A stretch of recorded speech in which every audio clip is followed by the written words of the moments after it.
Assalamualaikum warahmatullahi wabarakatuh. Halo teman-teman semuanya, apa kabar Anda hari ini? Saya harapkan dan saya doakan kalian tetap sehat selalu dan selalu dalam lindungan Allah Subhanahu wa taala. Kali ini teman-teman yang akan saya bahas adalah pertanyaan yang masuk di beberapa hari di video saya sebelumnya, di mana pertanyaan itu orang ini atau beliau ini mempunyai utang di aplikasi, bukan di aplikasi ya, di leasing Credit Plus, tetapi karena sudah tidak mampu bayar, dia itu ya telat bayar dan tidak bisa membayarkan lagi. Tetapi katanya si debt collector Credit Plus ini melakukan restrukturisasi terhadap utangnya tanpa pemberitahuan dan tanpa persetujuan dari beliau.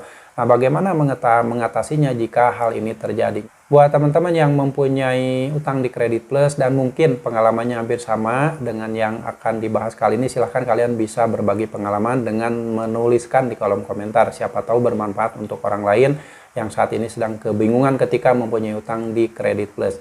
Nah, teman-teman, ketika kalian punya utang di Credit Plus dan sudah tidak mampu lagi membayarkannya, kalau memang kalian betul-betul tidak mampu bayar, kalian boleh menyampaikan ke pihak Credit Plus bahwa kalian sudah tidak sanggup bayar dan bagaimana penyelesaiannya. Itu kan pasti ada solusi-solusi yang disampaikan oleh pihak Credit Plus. Karena meminjam uang di Credit Plus itu biasanya kan ada jaminan fidusia berupa BPKB kendaraan bermotor, baik itu mobil ataupun motor ataupun sertifikat rumah, sertifikat tanah, itu bisa saja. Nah, jadi buat teman-teman yang sudah terlanjur mempunyai utang di Credit Plus dan tidak mampu membayarkan, silahkan kalian negosiasi langsung ke pihak Credit Plusnya, solusinya bagaimana. Karena kalau misalkan jaminan fidusia itu diambil atau disita oleh pihak Credit Plus, itu biasanya harus ada semacam putusan dari pengadilan.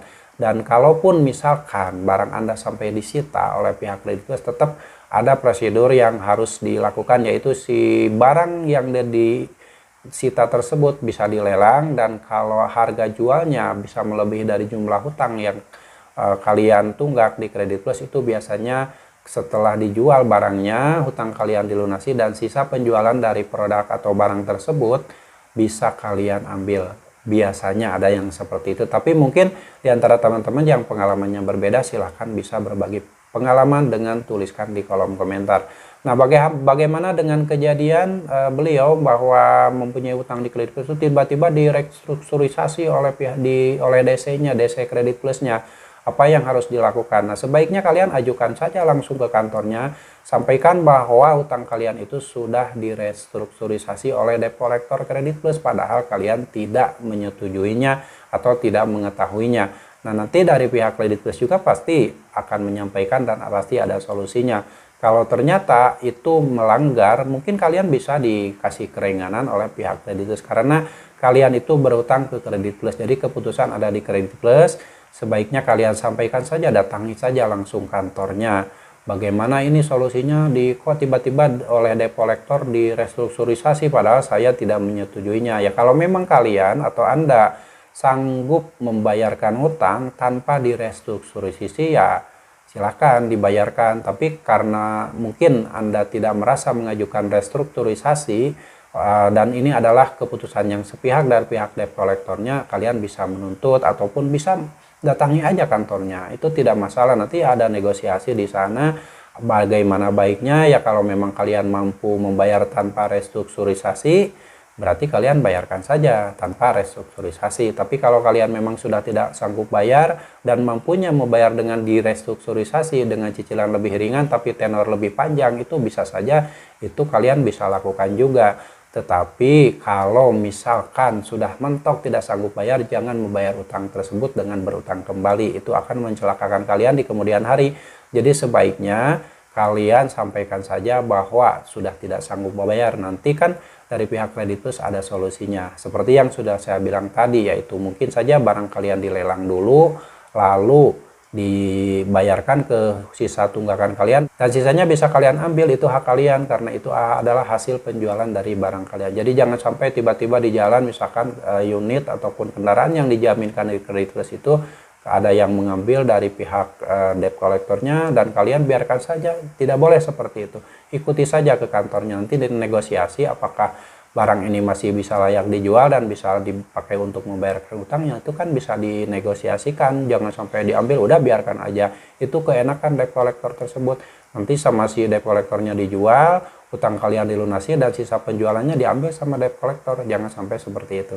Oke ya teman-teman, itu sekilas gambaran buat teman saya yang bertanya ketika mempunyai utang di Kredit Plus, tetapi karena tidak sanggup bayar dan direstrukturisasi itu oleh debt collectornya tanpa pemberitahuan dahulu, tanpa persetujuan dahulu dari beliau. Jadi sebaiknya, menurut saya, baiknya kalian atau Anda datangi saja ke kantor Kredit Plus dan sampaikan keluhan kalian, nanti mungkin ada solusi di kantor Kredit Plus tersebut. Oke teman-teman, semoga sharing ini bermanfaat. Dan buat teman-teman yang saat ini mungkin sedang kesulitan mempunyai utang di pinjaman online, di Kredit Plus ataupun dimanapun, dan mempunyai permasalahan hidup yang lainnya, sebaiknya kalian segera meminta bantuan sama Allah, memohon ampun sama Allah, dan segera meminta solusi dari Allah Subhanahu Wa Taala. Insya Allah suatu saat nanti Allah pasti akan memberikan solusi terbaik untuk Anda. Dan ingat, kalian jangan coba-coba ketika sudah mempunyai hutang di satu pinjaman online ataupun di leasing, di multi finance, di bank ataupun dimanapun. Jangan coba-coba kalian membayar hutang dengan cara berutang.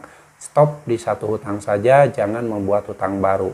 Karena kalau kalian sudah mempunyai satu hutang, lalu melangkah ke hutang yang baru, itu ada berpotensi kalian tidak akan pernah bisa keluar dari jeratan hutang tersebut.